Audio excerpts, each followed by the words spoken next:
Tears and threats, a Chinese farmer's nightmare.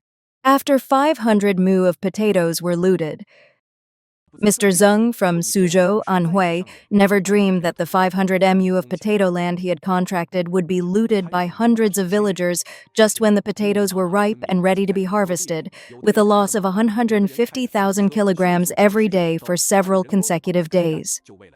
After calling the police, they told him, "The law does not punish the masses." Mr. Zeng, in tears, posted a video online to protect his rights, but was threatened by the police and told to delete the video. In November last year, Mr. Zeng invested more than 3 million yuan and rented 500 mu of land in Qingquan Village, Jieji Town, Suzhou to grow potatoes. But when the potatoes began to be harvested at the end of May, Mr. Zeng discovered that nearby villagers often went into the fields at night to steal potatoes. "There were dozens of people at the beginning, and we kept chasing them away," Mr. Zeng said. After June 10th, the situation became more serious, escalating from theft to looting. Day or night, hundreds or even thousands of people came to the fields to dig potatoes. We tried to drive them away, but they ignored us. At most, they would drop the potatoes and move to another spot to continue digging. Mr. Zeng said that in addition to using sacks, many people even drove tricycles into the fields to haul them away, with at least 150,000 kilograms lost every day.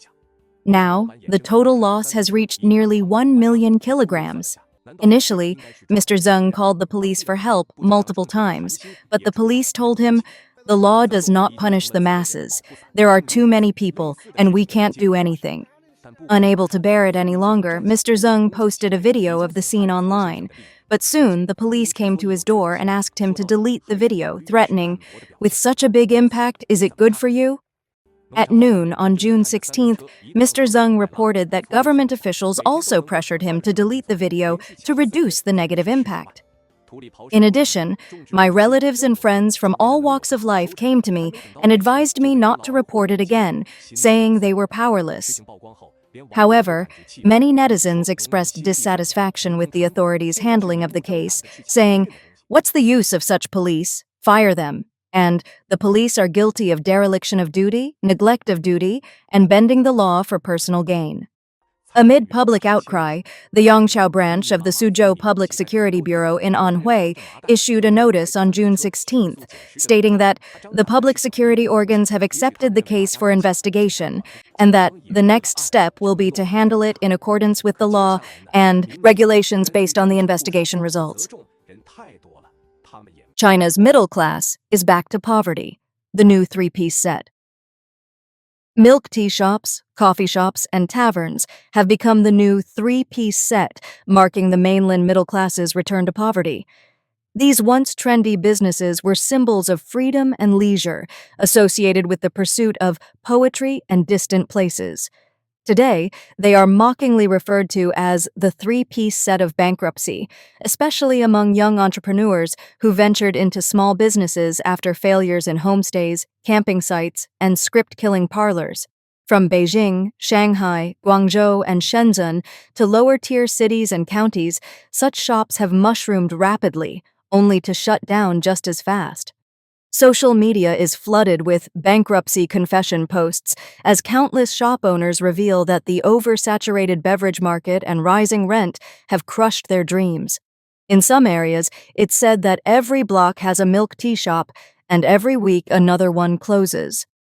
Industry analysts estimate that only 10 to 20% of these small beverage shops survive beyond 1 year. The middle-class entrepreneurial wave is now widely seen as a financial trap. New coronavirus surges, again, white lung, and sudden deaths increasing. Amid a renewed surge of the CCP virus in mainland China, cases of white lung and sudden deaths among young and middle-aged people are reportedly on the rise. Residents from Hefei, Anhui, and Anyang, Henan told the Epoch Times that local hospitals are overwhelmed, beds are fully occupied, and fever clinics are crowded again. Particularly alarming are reports of otherwise healthy individuals suddenly dying, with many deaths linked to respiratory failure and undiagnosed complications. In Hefei, Hospital staff are facing wage cuts, while the local government has allegedly diverted hospital funds for unrelated municipal expenses. A nurse said their workload had doubled, but their bonuses had been canceled. In online forums, families have posted obituaries of young victims who died in their sleep or collapsed on the way to work, echoing a grim pattern last seen during previous virus waves. Despite public concern, authorities continue to downplay the severity of the outbreak. Pop Mart's new Hangzhou store shuts down just 2 hours after opening. On its grand opening day, a new Pop Mart store in Hangzhou was forced to shut down merely 2 hours after opening due to massive crowds and potential safety risks, sparking outrage among customers. Scalpers were reportedly seen hoarding products on site, while the store and the mall offered conflicting explanations for the sudden closure. What began as a frenzy of consumer excitement quickly devolved into a public backlash and a viral controversy. China's epidemic turns grim. Sudden collapses among young and old raise alarms. Last week, the Chinese Communist Party, CCP, unusually announced the number of COVID-19 deaths in May, revealing the severity of the outbreak. Many residents across China revealed that hospitals are overcrowded with no available beds. Severe white lung syndrome affects people of all ages, and the number of sudden deaths among young and middle-aged people has risen sharply. The actual death toll is believed to be much higher than the official figures. Some crematoriums have also reported long queues for cremation. On June 5th, the Chinese Center for Disease Control and Prevention, China CDC, reported 440,662 new COVID-19 cases nationwide in May, including 606 severe cases and 7 deaths. However, many people across the country have stated that the Chinese authorities routinely hide data, and the actual number of deaths is much higher. Mr. Wang, a hospital employee in Hefei, Anhui Province, revealed that the outbreak has recently resurged, and one of his acquaintances is currently hospitalized in serious condition. There has been a sharp increase in lung tumors, which can develop into pneumonia or lung cancer, resulting in many deaths. However, this information is being censored, and hospital staff are prohibited from disclosing it. Mr. Wang, hospital worker in Hefei, Anhui. Around me, there are several white lung cases, including young people, students, and also elderly people in their 60s and 70s. The hospital has no vacant beds. There have been several sudden deaths, people in their 20s and 30s. Some died on the streets, others had meningitis. We're not allowed to talk about it publicly. Mr. Wang also revealed that local crematoriums have been handed over to private operators, and cremation is mandatory with very high fees. People who cannot afford it are forced to secretly bury their dead in rural areas. But this is strictly controlled by authorities, and violators face heavy fines. Mr. Wang. There are many deaths at the crematorium now, and people have to wait in line. Cemetery plots are always expensive. Some cost 70,000 to 80,000 yuan, or even over 100,000.